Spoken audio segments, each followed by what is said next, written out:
Welcome to BeBe's Bookshelf. Today, BeBe is reading Let's Go on a Helicopter.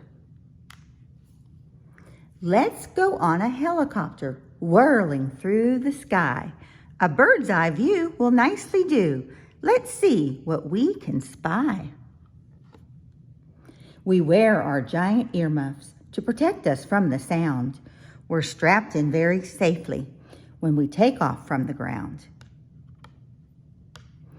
The rotor blades go round and round. We hold on very tight. The pilot nods and up we go. We're flying like a kite. See the kite? We cruise above the city through cotton candy clouds.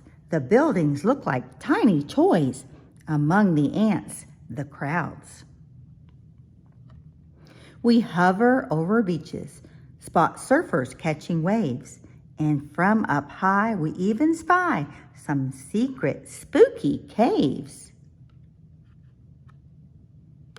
We zoom towards the mountains to watch the people ski. The children making snowmen are as happy as can be. Our helicopter's so much fun. We've seen amazing things. Flying high is wonderful. I wish that I had wings. The end. Remember to come back to BeBe's Bookshelf for more stories.